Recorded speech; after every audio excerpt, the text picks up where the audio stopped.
భక్తి అంటే ఏమిటి అన్నటువంటి విషయాన్ని నిన్నటి రోజున మనం తెలుసుకున్నాము. మహాత్మ్య జ్ఞానపూర్వకమైనటువంటి సుదృఢమైనటువంటి స్నేహం ఏదైతే ఉందో అదే భక్తి అని ఆచార్యుల వారు ప్రమాణ పురస్సరంగా మనకు చెప్పారు. దాన్ని యథాయోగ్యంగా వివరణ మనం తెలుసుకున్నాం, దాని యొక్క వివరణ. ఇక దాని తర్వాత చెప్పేటువంటి మాటలను ఆచార్య వారు చెప్పేటువంటి విషయాలను తెలుసుకుందాం. 86వ శ్లోకం. త్రివిధా జీవ సంగాస్థో దేవమానుషదానవాః తత్ర దేవా ముక్తి యోగ్యా మానుషేషు ఉత్తమాస్తథా. ఇప్పుడు భక్తి గురించి చెప్పారు. ఆ భక్తి కానివ్వండి, తారతమ్యం కానివ్వండి, భగవంతుడి సర్వోత్తమత్వం కానివ్వండి, ఏ జీవులు తెలుసుకున్నా కూడా వాళ్ళు మోక్షానికి వెళతారా అన్నటువంటిది ప్రశ్న. ఎవరు భక్తిని చేసినా కూడా మోక్షానికి వెళ్ళవచ్చా అని అంటే దానికి ఆచార్యుల వారు ఒక నియమాన్ని ఆచార్యుల వారు ఇక్కడ అప్లై చేసి మనకు చూపిస్తారు. అదేమిటి అంటే, జీవుల్లో 3 విధములైనటువంటి జీవులున్నారు. త్రివిధా జీవ సంగాః. ఎవరు అంటే దేవ మానుష దానవాః. దేవతలు, మానవులు, దానవులు అని చెప్పేసి ముగ్గురు. తత్ర దేవాః ముక్తియోగ్యాః. దేవతలందరూ కూడా ముక్తియోగ్యులైనటువంటి జీవులే. మానుషేషు ఉత్తమాః తథా అదేవిధంగా మానుషేషు ఉత్తమాః. మానవుల్లో ఎవరు ఉత్తములో వాళ్ళు కూడా మోక్షానికి వెళతారు. అంటే దేవతలందరూ వెళతారు, ఉత్తమ మనుష్యులు కూడా వాళ్ళు మోక్షానికి వెళతారు అని ఈ విధంగా అంటే దేవపక్షంలోనే ఉత్తమ మనుషులను కూడా గ్రహణం చేశారు. ఈ విధంగా ముక్తియోగ్యులైనటువంటి జీవులు కొంతమంది ఉన్నారు అని చెప్పి తర్వాత ఆ మానుషాహ అన్న రెండవ విభాగం ఏదైతే ఉందో దాని గురించి చెబుతారు. 87వ శ్లోకంలో మధ్యమా మానుషా ఏతో శృతియోగ్యా సదైవ హి అధమా నిరయాయైవ దానవాస్తు తమోలయాః. మధ్యమాః మానుషాః. మధ్యమ మనుష్యులు ఎవరైతే ఉన్నారో వాళ్ళు ఏ మధ్యమ మానుషాః తే సదైవ శృతియోగ్యాః. వాళ్ళు ఎల్లప్పుడూ కూడా సంసారంలో ఉండేటువంటి వారే, సంసారయోగ్యులైనటువంటి జీవులే. ఇక అధమ మనుష్యులు ఎవరైతే ఉన్నారో వాళ్ళు నిరయాయైవ అంటే తామిశ్రం అనేటువంటి నరకానికి వెళతారు. దానవులు ఎవరైతే ఉన్నారో వారు తమోలయాః. తమస్సే లయ అంటే ఆలయంగా ఉన్నటువంటి వారు, అంటే అంధం తమస్సుకు వెళ్ళేటువంటి వారు దానవులు.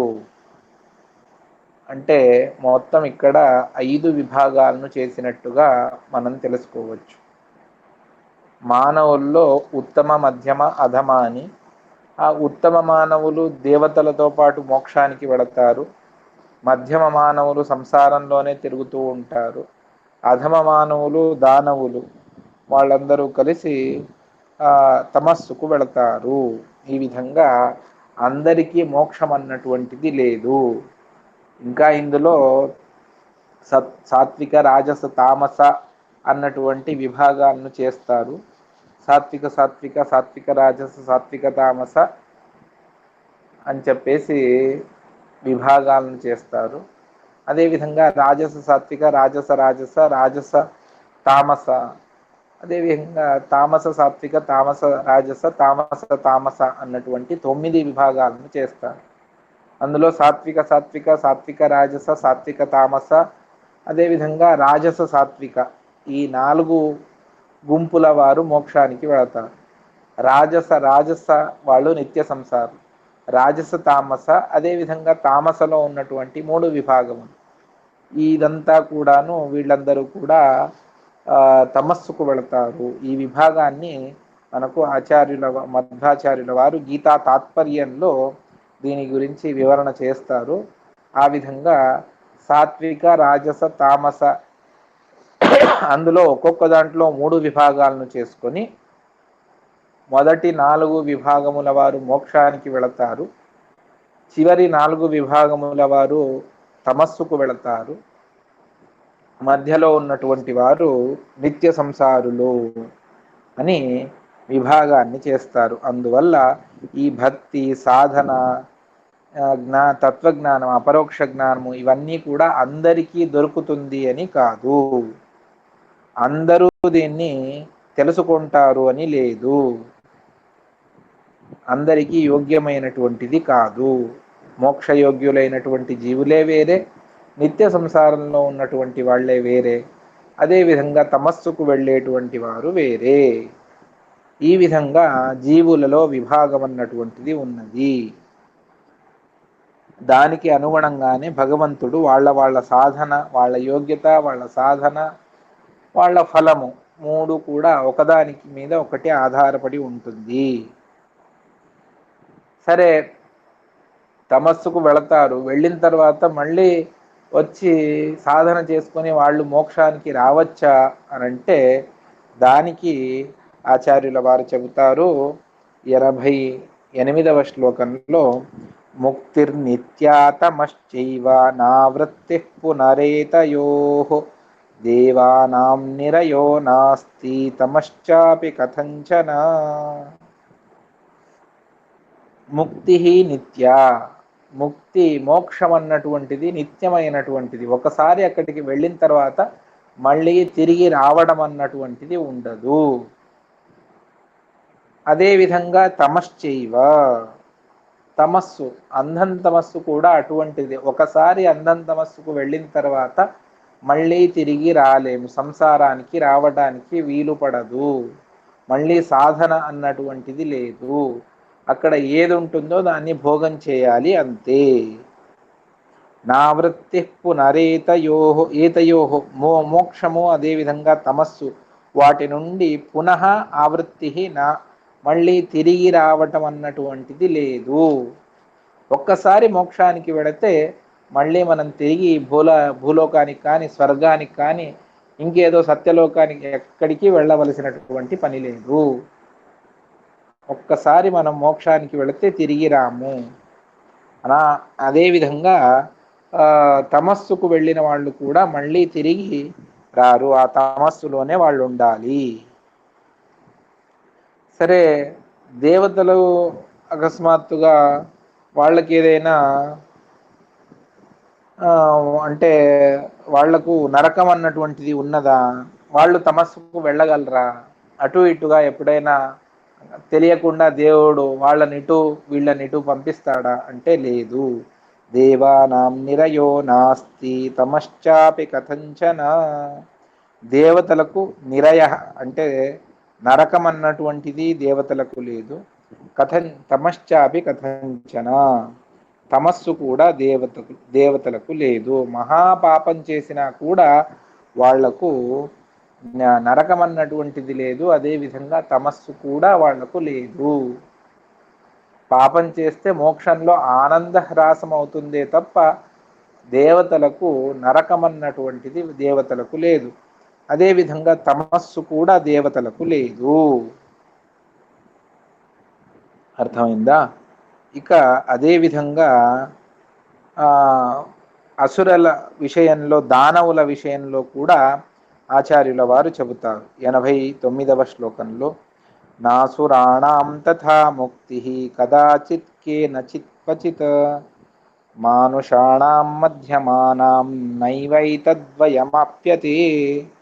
అసురాణాం, దేవతలకు ఏ విధంగా నరకం లేదు, తమస్సు లేదు, అదేవిధంగా అసురులకు మోక్షం అన్నటువంటిది లేదు.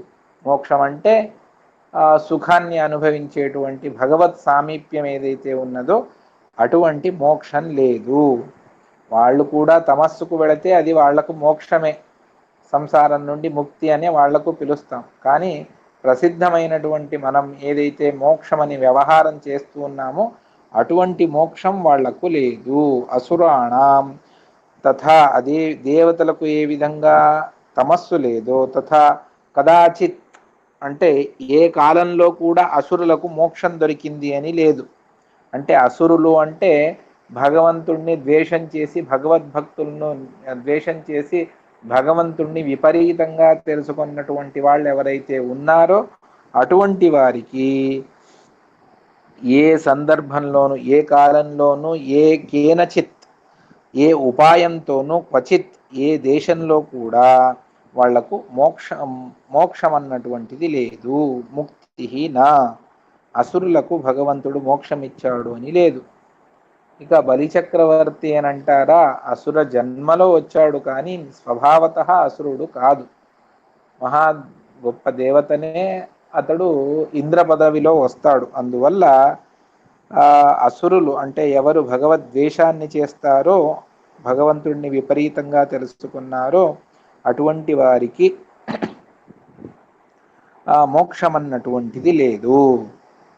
ఇక మధ్యమానాం మానుషాణం, ఎవరు నిత్య సంసారులు అని మనం చెబుతామో అటువంటి మానవులకు ఏతద్వయం నైవ ఆప్యతే, ఈ ద్వయం అంటే తమస్సు కానీ మోక్షం కానీ ఇవి రెండూ వాళ్ళు పొందలేరు.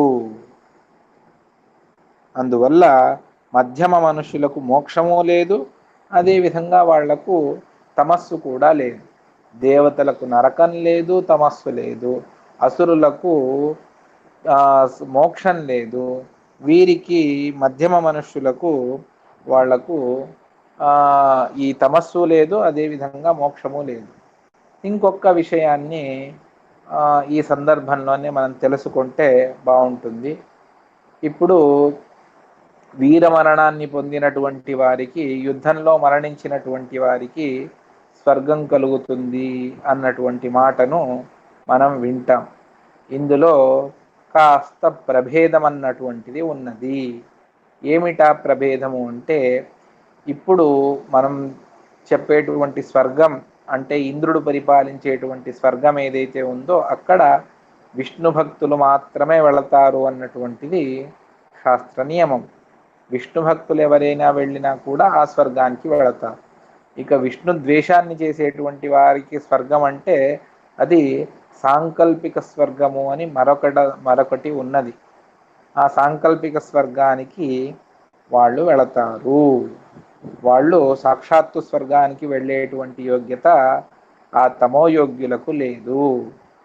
అందువల్ల వాళ్ళు ఒక్కొక్కసారి వాళ్ళు కొన్ని రోజులు ఆ అసురులు దీన్ని అంటే ఇంద్ర పదవిని పరిపాలించి కొన్ని రోజులు ఉన్నా కూడా మళ్ళీ వాళ్ళని తీసుకువెళ్ళి తమస్సులోనే భగవంతుడు వేస్తాడు.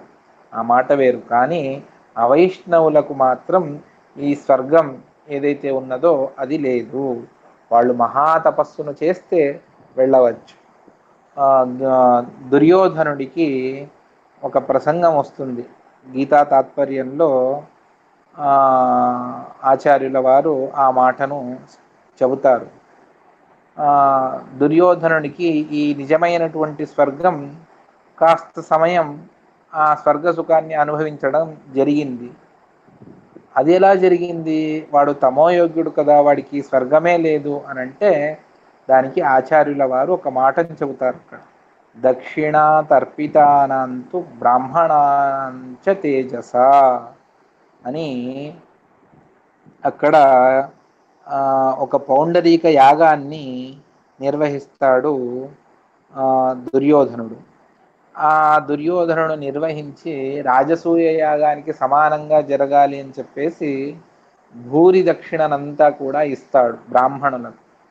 ఆ బ్రాహ్మణుల తేజస్సు, వాళ్ళు దక్షిణను తీసుకొని ఆ బ్రాహ్మణులకు వాళ్ళ తేజస్సు, వాళ్ళ సామర్థ్యం చేత కాస్త స్వర్గ సుఖాన్ని అనుభవించడం అతడికి కలిగింది.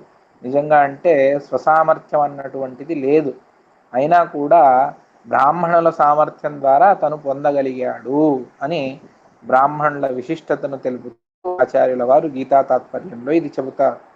దీని అర్థం అందరికీ కూడా విశిష్టమైనటువంటి స్వర్గ సుఖాన్ని అనుభవించలేరు అందరూ కూడాను. కేవలం వైష్ణవులు విష్ణు భక్తులకు మాత్రమే విశిష్ట స్వర్గం, అంటే చక్రవర్తులు ఎంతో మంది ఉన్నారు, రాజులు ఉన్నారు, వాళ్లకు అటువంటి స్వర్గం లభిస్తుంది తప్ప అందరికీ కూడా ఈ విధమైనటువంటి స్వర్గం లభించదు. వాళ్లకు సాంకల్పిక స్వర్గము అని వేరే ఒక స్వర్గం ఉన్నది, అక్కడికి వెళతారు. అక్కడ కూడా వాళ్ళు సుఖాన్నే అనుభవిస్తారు, కానీ క్వాలిటీలో చాలా తేడా అన్నటువంటిది ఉన్నది.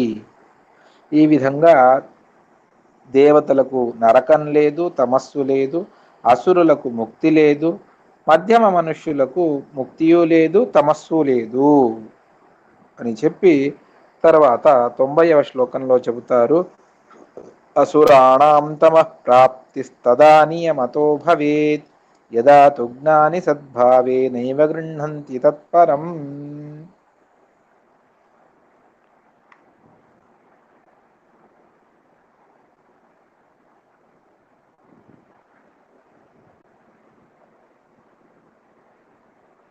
ఈ అసురులకు తమఃప్రాప్తి ఎప్పుడు కలుగుతుంది అనంటే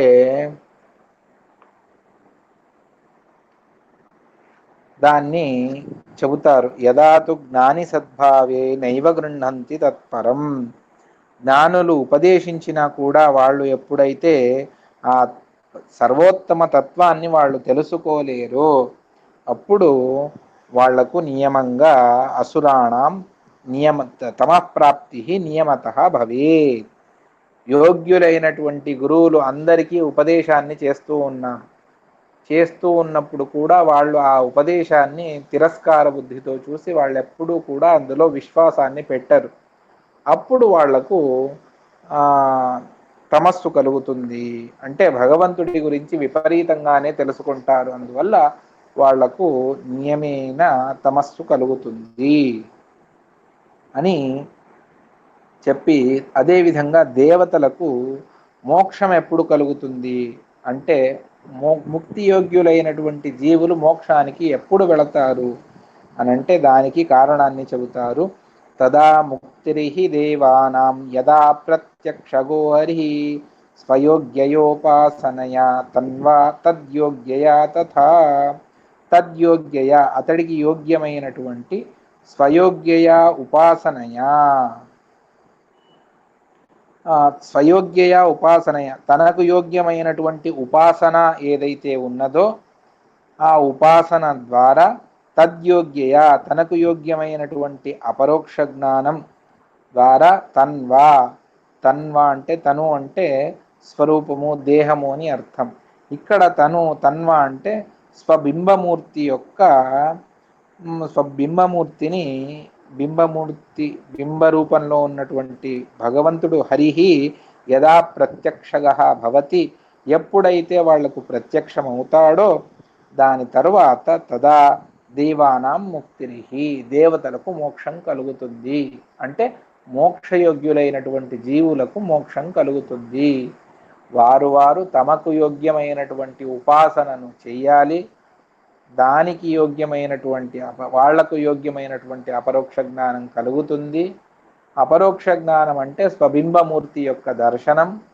దాని తర్వాత వాళ్లకు ముక్తి యోగ్యులైనటువంటి జీవులకు మోక్షం అన్నటువంటిది కలుగుతుంది. ఇక్కడ ఉపాసన అని చాలాసార్లు శాస్త్రంలో వస్తుంది. ఏమిటి ఉపాసన అనంటే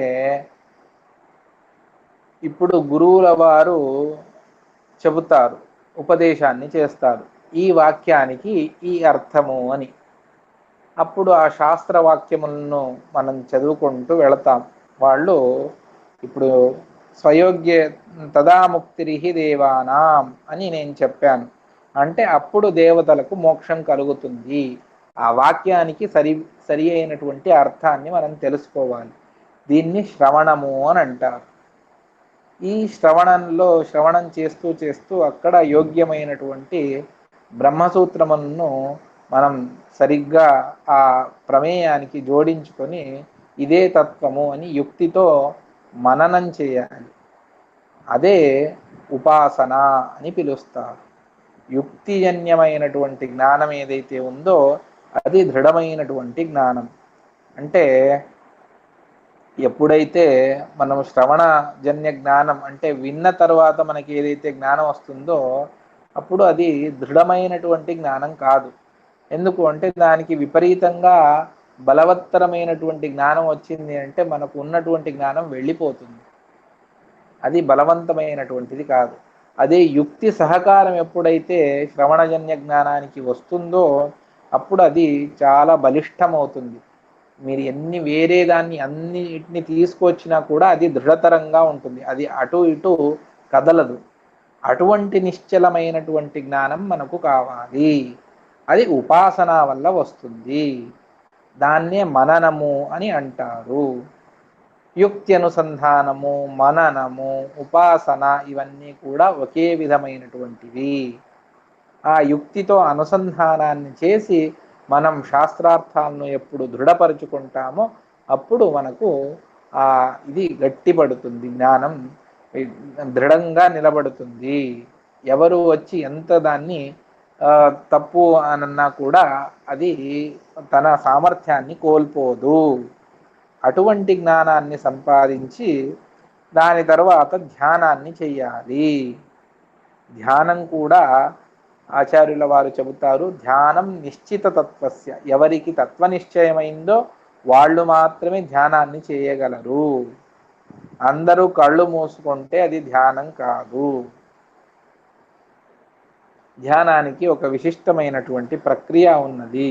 ఆ విధంగా చేస్తేనే అది ధ్యానము. మరి మనం కూడా జపం చేస్తూ ఉన్నప్పుడు, దేవుడి ఎదురుగా కూర్చున్నప్పుడు కళ్ళు మూసుకొని ఆ భగవంతుణ్ణి మనస్సులో మనం తెలుసుకుంటూ పోతాం కదా. ఏదో ఒక ఆకారాన్ని మనసులో నిర్మించుకొని అక్కడ భగవంతుణ్ణి చూస్తాం కదా. ఇది ఏమిటి అనంటే అది మనకు స్మరణ. అది వాసనామయ రూపాన్ని, వాసన అంటే సంస్కారము, ఆ సంస్కారంతో మనం ఒక రూపాన్ని నిర్మాణం చేసుకొని మన మనస్సుతో దాన్ని చూస్తాము. ఇది ఖండస్మృతి, లేకపోతే దీన్ని ధారణ అని అంటారు. ఇది అవ్యాహతంగా ఎక్కడా బ్రేక్ లేకుండా ఇది మనకు రాదు. అందువల్ల ఇది ఖండస్మృతి, దీనికి ధారణ అని చెబుతారు. ఒక 5 నిమిషాలు, 10 నిమిషాలు, 15 నిమిషాల వరకు మనకు అంటే రావచ్చు. తర్వాత మనస్సు ఎటో వెళ్ళిపోతుంది. అక్కడెక్కడో ఎవరో పిలిచారు, అక్కడికి వెళ్ళిపోతుంది. సరే, ఇంకా అయిపోయింది. మళ్ళీ ఆ భగవంతుడి రూపము అదేది కూడా మనకు కనిపించదు. అందువల్ల మనకు వచ్చేటువంటిది అది ధ్యానం చేసుకుంటూ ఉన్నారు అనంటే అది లోక వ్యవహారంలో మనం చెబుతాం, కానీ శాస్త్రీయంగా చెప్పేటప్పుడు అది ధ్యానం కాదు, అది ధారణ అని మనం పిలవవచ్చు. ఈ విధంగా స్వయోగ్యమైనటువంటి ఉపాసన, శాస్త్రీయమైనటువంటి జ్ఞానాన్ని సంపాదించుకొని దాన్ని యుక్తి అనుసంధానం చేసి విశిష్టంగా సాధన చేసుకొని తద్యోగ్యయ, తనకు యోగ్యమైనటువంటి అపరోక్ష జ్ఞానం ద్వారా తన్వా స్వబింబమూర్తి యొక్క ఆ భగవంతుడి హరిహి యదా ప్రత్యక్షగః, ఆ బింబమూర్తి యొక్క ప్రత్యక్షం మనకు ఎప్పుడు అవుతుందో అదే అపరోక్ష జ్ఞానము. అప్పుడే ఉత్తమ జీవులందరూ కూడా వాళ్ళు మోక్షానికి వెళతారు. ఇది మోక్షానికి సాధనము. దాని వెనుక మనకు ఇక్కడ చెప్పినటువంటి 80వ శ్లోకం నుండి 85వ శ్లోకం వరకు 6 శ్లోకాల్లో చెప్పినటువంటి తత్వాలన్నీ కూడా దృఢపడాలి, అది దృఢంగా ఉండాలి. ఆ విధంగా సాధన చేసుకున్న తర్వాతనే అపరోక్ష జ్ఞానము. సరే, ఎవరెవరు ఏ విధంగా భగవంతుణ్ణి ఉపాసన చేస్తారు? అనంత గుణపూర్ణుడు అని మనం అంటాం. అది మనం ఉపాసన చేయవచ్చా అంటే లేదు అని అంటారు ఆచార్యుల వారు. ఇది ఉపనిషత్తులో వచ్చేటువంటి తత్వములు. దాన్ని అదే విధంగా మనం తెలుసుకుంటూ వెళ్ళాలి.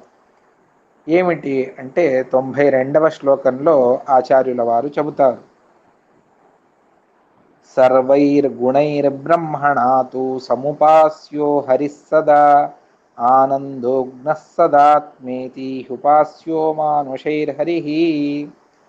సర్వైః గుణైః బ్రహ్మణ, బ్రహ్మణ అంటే చతుర్ముఖ బ్రహ్మదేవుల వారు అంటే చతుర్ముఖ బ్రహ్మ అంటే వాయుదేవుల వారిని కూడా మనం తెలుసుకోవచ్చు. వాళ్ళు సర్వైః గుణైః హరిహి సదా సముపాస్య. ఆ బ్రహ్మవాయువులు ఎల్లప్పుడూ కూడా వాళ్ళ యోగ్యత ఎంతుందో అంత భగవంతుడి యొక్క సర్వగుణములతో భగవంతుణ్ణి వాళ్ళు ఉపాసన చేస్తారు. అనంత గుణములను ఆరాధన చేసేటువంటి సామర్థ్యం, అంటే ఉపాసన చేసేటువంటి శక్తి వాళ్లకు ఉన్నది. ఎవరికి? బ్రహ్మవాయువులకు ఆ సామర్థ్యం ఉన్నది. ఇక అనంత గుణములు మాత్రమే కాదు, క్రియలను కూడా వాళ్ళు చేస్తారు, అనంత రూపములలో చేస్తారు. అంటే మనము ఏదో నారాయణ రూపంలోనో, నరసింహ రూపంలోనో, రామ రూపంలోనో మనం కొన్ని గుణాలను తెలుసుకుంటాం. కానీ వాళ్ళు అనంత రూపాలలో అనంత గుణములను, ఒక్కొక్క రూపంలో అనంత గుణములను, అనంత క్రియలను ఈ విధంగా చేస్తారు. దానికి వాళ్ళ సామర్థ్యానుసారంగా అన్ని రూపాలను వాళ్ళు తీర్చుకుంటారు. అది వాళ్లకు విశేషము అని చెబుతారు. అర్థమైందా? ఈ విధంగా బ్రహ్మదేవుల వారు సర్వై గుణై, అనంత గుణములతో భగవంతుణ్ణి ఉపాసన చేస్తారు. బ్రహ్మదేవుల వారి ఉపాసన చాలా పెద్దదండి. మనకు ఏ విధంగా అనంటే దానికి చెబుతారు. ఏమిటి అంటే ఆనందోగ్న సదాత్మేతి ఉపాస్యో మానుషైర్హరి. మానవులైనటువంటి మనం ఏ విధంగా చేయాలి అనంటే ఆనంద జ్ఞః సదా ఆత్మ ఇది మానుషై హరి ఉపాస్య. మానుషై మానవుల ద్వారా, అంటే ముక్తియోగ్య జీవులైనటువంటి మనం ఏ విధంగా చేయాలి అంటే దానికి చెప్తూ ఉన్నారు. మానుషై మానవులైనటువంటి మన ద్వారా హరిహి భగవంతుడు తను ఆనందరూపుడు భగవంతుడు, ఆనంద స్వరూపుడు, జ్ఞానస్వరూపుడు భగవంతుడు. అదేవిధంగా సత్ అంటే నిర్దోష స్వరూపుడు అని అర్థం. అదేవిధంగా ఆత్మ అంటే స్వామి అని భగవంతుణ్ణి మనం ఉపాసన చేయాలి. ఈ విధంగా మనం భగవంతుణ్ణి తెలుసుకోవాలి. మానవులైనటువంటి మనం దీన్నే మధ్వాచార్యుల వారు తమ అణుభాష్యంలో చెబుతారు. సచ్చిదానంద ఆత్మేతి మానుషైస్తు అని చెప్పారు.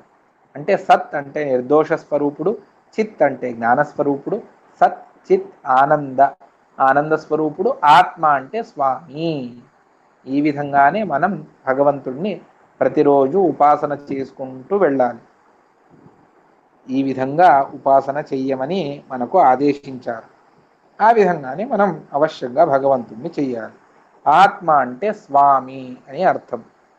దాన్ని ఆచార్యుల వారు ఆత్మేతి తూపగచ్చంతి గ్రాహయంతి చ అన్నటువంటి బ్రహ్మసూత్రంలో దీని గురించి మనకు విశేషంగా చెబుతారు. ఆత్మ అని ఎల్లప్పుడూ భగవంతుడిని ఏ సందర్భంలో ఉన్నా కూడా మీరు ఎటువంటి అవస్థలో అయినా ఉండండి, కానీ అప్పుడు కూడా మీరు ఆ భగవంతుడిని స్వామి అని ఉపాసన చేయడానికి మీకు సాధ్యం ఉన్నది, చెయ్యండి అని రోగగ్రస్తులైన, మడితో ఉన్న, మైలతో ఉన్న, జాతా శౌచం కానివ్వండి, ఏ సందర్భంలో అయినా భగవంతుడు నా స్వామి అని భగవంతుడిని మనము ఉపాసన చెయ్యమని చెబుతారు.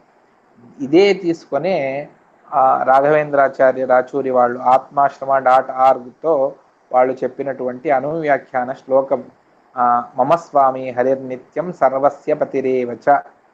ఈ ఆత్మీతి తూపగచ్చంతి గ్రాహయంతి చ అన్నటువంటి సూత్ర వ్యాఖ్యానంలోనే మధ్వాచార్యుల వారు ఈ మాటను చెప్పినటువంటిది. మమ స్వామి హరిర్నిత్యం సర్వస్య పతిరేవచ. ఆ హరి మమ స్వామి, నాకు స్వామి, నాకు సర్వస్వాన్ని ఇచ్చినటువంటి వాడు భగవంతుడు. ఈ దేహం భగవంతుడిచ్చినటువంటిది. ఇక్కడ బుద్ధి, ఈ శక్తి సామర్థ్యాలు, ఈ అద్భుతమైనటువంటి మనం ఉన్నటువంటి ఇల్లు అనుకోండి, లేకపోతే బ్రాహ్మణ జన్మ, మనకు దొరికినటువంటి గురువులు అనుకోండి, వాళ్ళు చెప్పేటువంటి తత్వోపదేశములు, మన స్వాముల వారు అన్నీ కూడా భగవంతుడి దయ ద్వారా మనకు వచ్చింది. మనం ప్రతిరోజు భగవంతుడు అని స్మరణ చేస్తాము, గురువులు అని స్మరణ చేస్తాము, తత్వాభిమాని దేవతలను స్మరణ చేస్తాము. మన ఎంత సామర్థ్యం ఉన్నదో అంత భగవంతుడిని ఆరాధన చేస్తాము. ఇదంతా కూడా భగవంతుడిచ్చినటువంటి, మనకిచ్చినటువంటి భిక్ష. అతడు స్వామి, అతడి దాసుణ్ణి నేను అని ఆ దాస్యభావంతో ఉండి భగవంతుడిని స్వామిగా ఉపాసన చేయడం ఇది చాలా పెద్ద ఉపాసన అని చెబుతారు. ఇది దేవతలు కూడా ఇదే విధంగా చేస్తారు, మానవులు మాత్రమే అని కాదు. కానీ మానవులకు దేవతలకు ఇంకా విశిష్టమైనటువంటి ఉపాసనలు అన్నీ చెప్పారు. వాళ్లకు స్వామిత్వోపాసన ఉన్నది, దేవతలకు కూడా. మనం కూడా స్వామిత్వోపాసన అవశ్యంగా చెయ్యాలి అని మమస్వామి, ఆ భగవంతుడు నాకు స్వామి, మమ స్వామి హరిర్నిత్యం. ఏదో ఉదయం పూజ సమయంలో మాత్రమే కాదు, ఆఫీస్కి వెళ్ళినప్పుడు నాకు బాస్ వేరే, అప్పుడు భగవంతుడు స్వామి కాదు అని అనుకోవద్దండి. హరిర్నిత్యం, ఏ జన్మలో ఉన్నా కూడా భగవంతుడే నాకు స్వామి. హరిర్నిత్యం సర్వస్య పతిరేవచ, బ్రహ్మాది రమాబ్రహ్మాది దేవతలకు కూడా అతడే స్వామి. నాకు స్వామి, రమాబ్రహ్మాది దేవతలకు కూడా ఆ భగవంతుడే స్వామి అని అద్భుతమైనటువంటి ఉపాసన. అంటే దారిని ఉపాసన ఏ దారిలో వెళ్ళాలి అన్నటువంటి దాన్ని ఆచార్యుల వారు, మధ్వాచార్యుల వారు మనకు చూపించారు. దాన్నే ఆనందోగ్న సదాత్మేతి మానుషైస్తు మానుషైర్హరి. ఆనంద, ఆనందస్వరూపుడు, జ్ఞ సర్వజ్ఞుడు భగవంతుడు, సత్ నిర్దోష స్వరూపుడు, ఆత్మ స్వామి అని మానవులు భగవంతుణ్ణి ఉపాసన చెయ్యమని ఆచార్యుల వారు ఆదేశించారు. అంటే ఇది సూత్రంలో వచ్చినటువంటిది. తృతీయ అధ్యాయంలో దీని గురించి మనకు మధ్వాచార్యుల వారు, సూత్రకారులు వేదవ్యాసుల వారే చెబుతారు. ఇక దేవతలు అనంటే యథాక్రమం గుణోద్రేకా తదన్యైరా విరించిత. 93వ శ్లోకం. యథాక్రమం గుణోద్రేకా తదన్యైరా విరించిత బ్రహ్మత్వయోగ్యారుజవో నామదేవా పృథగ్గణా అని చెబుతారు. ఏమిటి అంటే, ఇక మానవుల తర్వాత చక్రవర్తులు ఉన్నారు, గంధర్వులు, దేవగంధర్వ, మనుష్య గంధర్వ, దేవగంధర్వ, పితృవులు, చిరపితృవులు, వాళ్ళందరూ కూడా వాళ్లకు ఇన్నిన్ని గుణాలను ఉపాసన చేయాలి అని వాళ్లకు శాస్త్రవిహితమైనటువంటిది. ఆ విధంగా యథాక్రమం, క్రమాన్ని అనుసరించి గుణోద్రేకాత్, ఆ ఉత్కృష్టమైనటువంటి గుణములను పెంచుకుంటూ పోతారు. మానవులకు 4, చక్రవర్తులకు ఇంకా ఎక్కువ, వాళ్ళకి ఇంకా ఎక్కువ. అది వాళ్ళ నియత గురువులు వచ్చి వాళ్లకు చెబుతూ వెళతారు. ఈ విధంగా గుణోద్రేక తదన్యై, మానవుల నుండి భిన్నమైనటువంటి వాళ్ళందరూ కూడా ఈ విధంగా గుణములను పెంచుకుంటూ ఎక్కడి వరకు ఉంటే ఆవిరించిత, విరించి వరకు పెంచుకుంటూ పోతారు. బ్రహ్మదేవుల వారు సంసారంలో చిట్ట చివరి వారు. ఇంకా లక్ష్మీదేవి ఎక్కువ అంటే, లక్ష్మీదేవికి అనాది కాలం నుండి ఆ జ్ఞానం ఉన్నది. ఆమె కొత్తగా చేయవలసినటువంటిది ఉపాసనమేమీ లేవు. ఎవరు ఏం చేసినా కూడా సంసారంలోనే చేయాలి. ఇదే సంసారంలో ఉన్నటువంటి బ్రహ్మదేవుల వారు మోక్షానికి వెళితే అక్కడ ఉపాసన చేస్తారు, కానీ అక్కడ పెరగదు. కానీ సంసారంలో పెరగడానికి అవకాశం ఉంటుంది. ఇక్కడ సాధన ఏం చేసుకున్నా ఇక్కడే. మీరు మోక్షానికి వెళ్ళి నేను సాధన చేసుకుంటాను అంటే అక్కడ సాధనకు అవకాశం లేదు. సర్వథా అక్కడ సాధన చేసుకోవడానికి అక్కడ అవకాశం మనకు లేదు. ఇది ఆవిరించిత. బ్రహ్మదేవుల వారి వరకు కూడా క్రమంగా గుణములను, భగవంతుడి గుణోత్కర్షాన్ని వాళ్ళు పెంచుకుంటూ పోతారు. ఆ బ్రహ్మదేవుల వారు సర్వగుణములతో భగవంతుడిని ఆరాధన చేస్తారు అన్నటువంటి దాన్ని మనం తెలుసుకున్నాం. సరే, ఆ ఎవరు బ్రహ్మ పదవికి వెళతారు అనంటే దాన్ని చెబుతారు. బ్రహ్మత్వయోగ్యారుజవ నామదేవా పృథగ్గణా. బ్రహ్మత్వయోగ్యులైనటువంటి రుజువులు. రుజు అని ఒక గుంపు. నామ అంటే ప్రసిద్ధమైనటువంటిది అని. నామ అంటే ఇక్కడ పేరు అని కాదు, నామ అంటే ప్రసిద్ధమైనటువంటి. దేవాహ రుజవహ దేవాహ, వాళ్ళు పృథగ్గణ, ప్రత్యేకమైనటువంటి గుంపే వాళ్లకు ఉన్నది. వాళ్ళు ఆ బ్రహ్మ పదవిలో వస్తారు, వేరే వాళ్ళు ఆ పదవికి రారు. ఆ రుజువుల గురించి చాలా విశిష్టంగా అక్కడ భాగవత్ తాత్పర్యంలో ఆచార్యుల వారు చెబుతారు. అదేవిధంగా అనువ్యాఖ్యాన శ్రీమన్యాయసుధా గ్రంథంలో వారి గురించి, రుజువుల గురించి వస్తుంది. వీళ్ళు వీళ్ళు పాపం అన్నటువంటిదే చేయనటువంటి మహానుభావులు. వీళ్లకు అసురావేశము కలిప్రవేశం అన్నటువంటిది రుజువులకు సర్వథా లేదు. అంటే గరుడశేష రుద్రాదులకు కూడా అసురావేశం ఉన్నది, కానీ వీళ్లకు మాత్రం అసురావేశం అన్నటువంటిది లేదు. వీళ్లకు సర్వథా పాపం అన్నటువంటిది లేదు. అనంత రూపములతో భగవంతుడిని ఉపాసన చేసేటువంటి సామర్థ్యం. వాళ్ళు ఏం చేసినా కూడా ఎదురుగా భగవంతుడు వచ్చి హరే ప్రత్యక్ష చోదన, భగవంతుడు ప్రత్యక్షంగా వచ్చి ఇది చెయ్యి ఇది చెయ్యి అని చేయించి వాళ్ళతో ఆ కర్మ సమర్పణ చేసుకొని వెళతాడు. అంత వీళ్ళ మీద భగవంతుడికి అనుగ్రహం.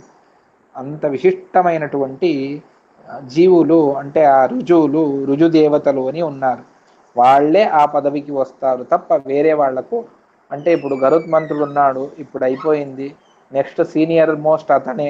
ఇప్పుడు అసిస్టెంట్ మేనేజర్ ఉన్నాడు, సీనియర్ మోస్ట్ అతడే, ఇక దాని తర్వాత మేనేజర్ పోస్ట్కు ఆయనే రావాలి అని ఆయన్నే మనం కూర్చోబెడతాం. కానీ ఇక్కడ మాత్రం అలా లేదు. రుజువులు ప్రత్యేకంగా ఉన్నారు. ఆ గుంపులోని వారే వాళ్ళు వస్తూ ఉంటారు తప్ప వేరే వాళ్లకు అందులో ప్రవేశం లేదు. ఇదే విధంగా దేవతల్లో కూడా ఇదే విధంగా ఉన్నది. గరుత్మంతుడి ఆ గుంపు వేరే ఉన్నది, వాళ్లే ఆ పదవికి వస్తారు తప్ప వేరే వాళ్ళు రారు. ఇంద్రుడి కుమారుడు జయంతుడు, మా నాన్న తర్వాత నేను ఆ పదవిలో కూర్చుంటాను అని జయంతుడు అపేక్షించడు. అది సాధ్యనూ పడదు. ఇంద్ర పదవికి వచ్చేవాళ్లే వేరే వాళ్ళు ఉన్నారు, ఆ జయంతుడి పదవికి వచ్చేవాళ్ళు వేరే వాళ్ళు. ఈ విధంగా దేవతల విశిష్టమైనటువంటి గణములున్నవి.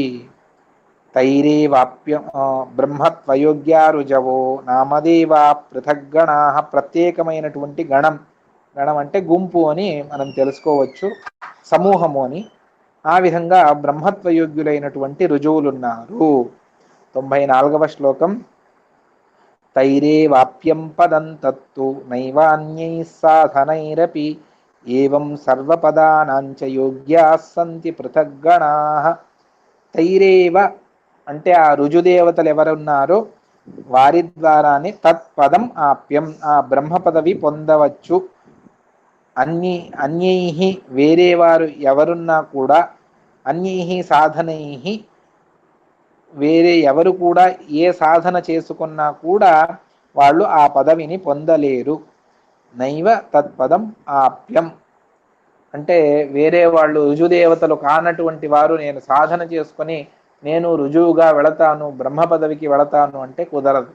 ఆ సాధనం అంతా కూడా వ్యర్థమైపోతుంది, నిష్ఫలమవుతుంది. దాన్ని ఇంకా ముందు వస్తుంది, అయోగ్యమైనటువంటి దాన్ని మనిషి ఆశించినా కూడా అతడు ఘోరమైనటువంటి నరకాలను అనుభవిస్తాడు. అందువల్ల ఆ పదవిలో వేరే వాళ్లకు అవకాశం లేదు. ఆ గణంలో ఉన్నటువంటి వారే వాళ్లే అద్భుతమైనటువంటి సాధన చేసుకొని వాళ్ళు ఆ పదవికి వెళతారు తప్ప వేరే వాళ్లకు అక్కడ అవకాశం లేదు. ఏవం అదే విధంగా, ఏ విధంగా బ్రహ్మ పదవికి పృథగ్గణాః ప్రత్యేకమైనటువంటి సమూహం ఉన్నదో, సర్వపదానాంచ అంటే గరుత్మంతుడి పదవి, శేష పదవి, ఇంద్ర పదవి, కామ పదవి, వశిష్ఠ, అదేవిధంగా దక్ష ప్రజాపతి, శచి, ఈ విధంగా ఎవరెవరైతే ఉన్నారో సర్వపదానాంచ యోగ్యాః పృథగ్గణాః సంతి. ప్రత్యేకమైనటువంటి సమూహములు ఆ దేవతల విషయంలో ఉన్నవి. వాళ్లే ఆ పదవిలో వస్తారు. వినాయకుడు, అతడి పదవికి మరొక ఆ వినాయక గుంపులో ఉన్నటువంటి వాళ్లే అటువంటి జీవులే ఉన్నారు, వాళ్లే ఆ పదవికి వస్తారు. అవి ప్రత్యేకమైనటువంటి గణములే ఉన్నవి. సంతి పృథగ్గణాః. అది ఎప్పుడు అయిపోతుంది అని లేదు. రుజువులు అయిపోయారు, ఇంకా బ్రహ్మ పదవిలో ఇంకెవరు రారు అని మాత్రం అనుకోవద్దండి. అటువంటి రుజువులే అనంత సంఖ్యలో ఉన్నారు. శేష పదవికి వచ్చేటువంటి వాళ్లే అనంత సంఖ్యలో ఉన్నారు, గరుత్మంతుడి పదవికి వచ్చేటువంటి వాళ్లే అనంత సంఖ్యలో ఉన్నారు. ఈ విధంగా ఒక్కొక్క గుంపులో అనంత సంఖ్యలో ఉన్నారు, అది ఎప్పటికీ అయిపోదు. ఏవం సర్వపదానాంచ యోగ్యాః సంతి పృథగ్గణాః. అందువల్ల 95వ శ్లోకంలో చెబుతారు, తస్మాదనాద్యనంతం హి తారతమ్యం చిదాత్మనాం తచ్చ నైవాన్యతా కర్తుం శక్యం కేనాపి కుత్రచిత్.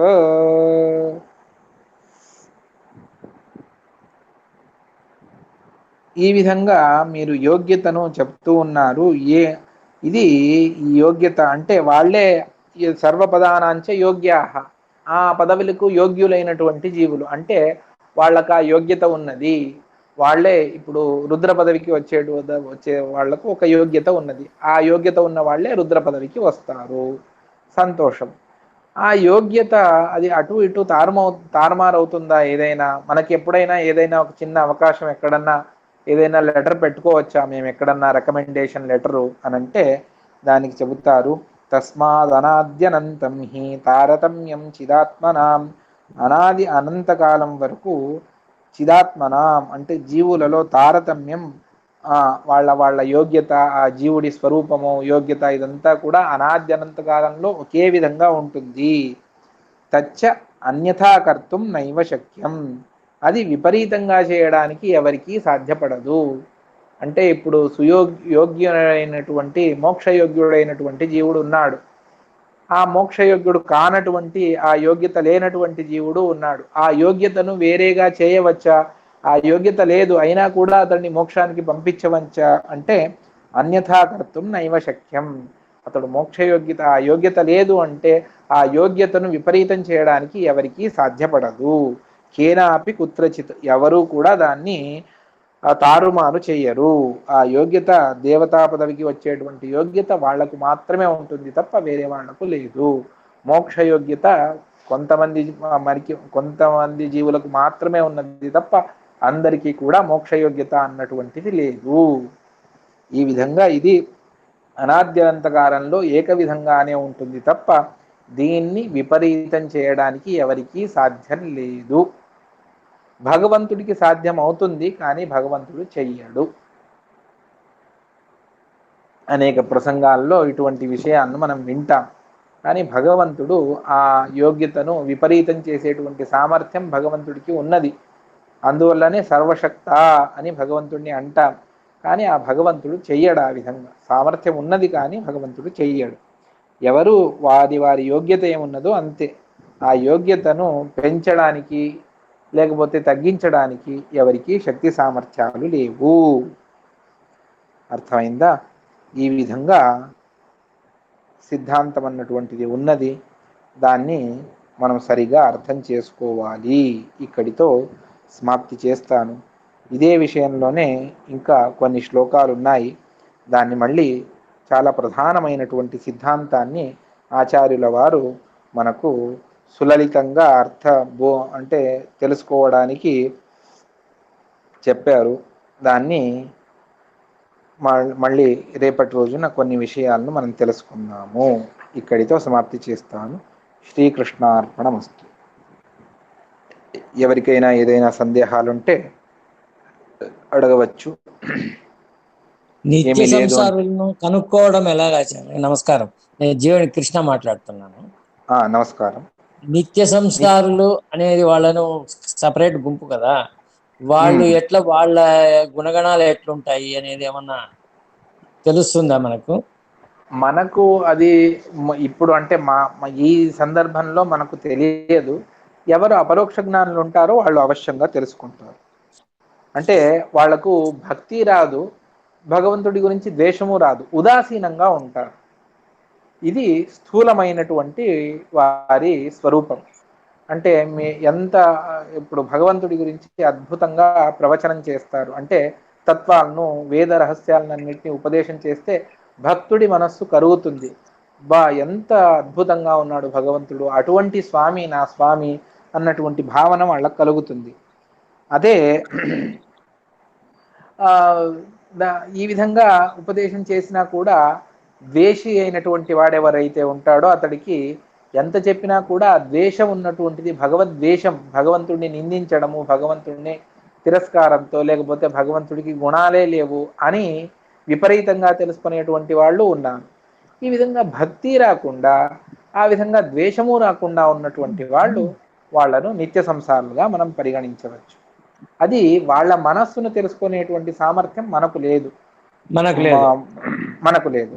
అందువల్ల దాన్ని శాస్త్రం ఒక మాట పరబుద్ధేహ అప్రత్యక్షత్వాత్ అని శాస్త్రం ఒక సందర్భంలో చెబుతుంది. అంటే పరుల మనస్సు, బుద్ధి ఏదైతే ఉందో అది మనకు ప్రత్యక్షం కాదు. అతడి మాటల్లో ఒక్కొక్కసారి కనిపిస్తుంది, అంటే మనకు ఊహ చేసుకోవచ్చు, అనుమానం చేసుకొని తెలుసుకోవచ్చు, కానీ ఇదమిత్తం ఇదే అని తెలియదు. అదే అపరోక్ష జ్ఞాని అయితే అతడి మనస్సును అంతా కూడా వాళ్ళు చదవగలరు, అంటే మనస్సులో ఏముందో అది చెప్పేస్తారు, బయట నీ మనస్సులో ఇది ఉంది అని చెబుతారు. అటువంటి వారికి నిత్య సంసారాల గురించి స్పష్టంగా తెలుస్తుంది. అర్థమైందా? అర్థమైంది. ఆచార్య గారు, ఇప్పుడు మనుష్యుల గురించి తాత్పర్యంలో ఎక్కువ చెప్పారన్నారు కదా, అది ఏమిటి? ఇప్పుడు కలిపి పెట్టారా? ఏంటి ఇంకోసారి అడగండి. తాత్పర్యంలో మనుషుల గురించి ఎక్కువ కేటగిరీస్ వాళ్ళు విశదంగా ఉందన్నారు కదా. అది భాగవత తాత్పర్యం కాదు, గీతా తాత్పర్యంలో చెప్పారు. ఆ గీత అది ఒకసారి చెప్తారా, దీంతో కలిపి మాకు అర్థమయ్యేట్టు?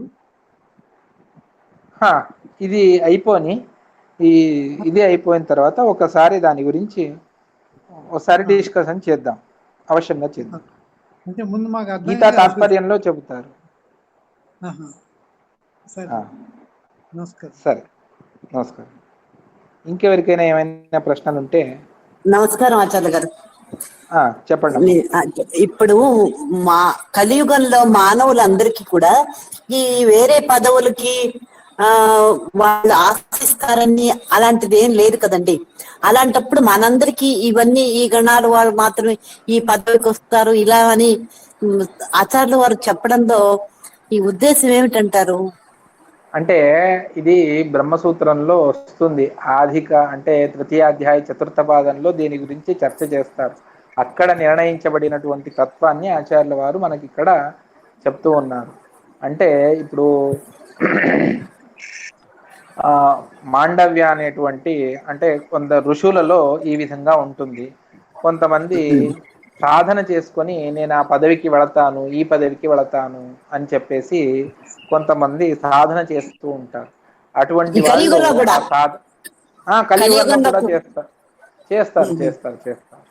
చేస్తారు కలియుగంలో కూడా చేస్తారు. అటువంటి వారికి వాళ్ళు వాళ్ళ ఉన్నటువంటి స్థానం నుంచి భ్రంశం అయిపోతారు, కింద పడడం అంటే కింద పడ్డమని కాదు, వాళ్ళు తపస్సు అంతా నాశనం అయిపోతుంది, పుణ్యం అంతా హ్రాసం అవుతుంది. వాళ్ళు అంటే ఈ జన్మ తర్వాత నరకానికి, ఘోరమైనటువంటి నరకానికి వెళతారు. అర్థమైందా?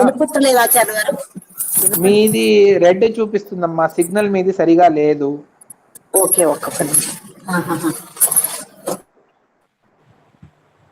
వచ్చే శ్లోకం ఇదే కదండి ఆచార్య గారు?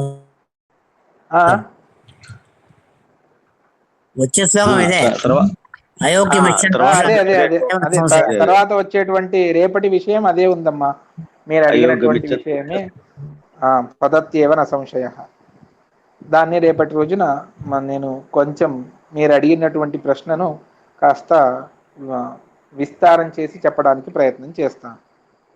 వినబడుతుందా లక్ష్మి గారు? No answer. సరే, ఇంకెవరికైనా ఏమైనా ప్రశ్నలు ఉంటే అడగండి, లేదు అంటే సమాప్తి చేద్దాం. సరే సరే సరే. శ్రీకృష్ణార్పణమస్తు. నాహంకర్త హరికర్త తత్పూజా కర్మ చాకిలం తథాపి మత్కృత పూజ తత్ప్రసాదేన నాన్యథా తద్భక్తిస్తత్ఫలం మహ్యం తత్ప్రసాద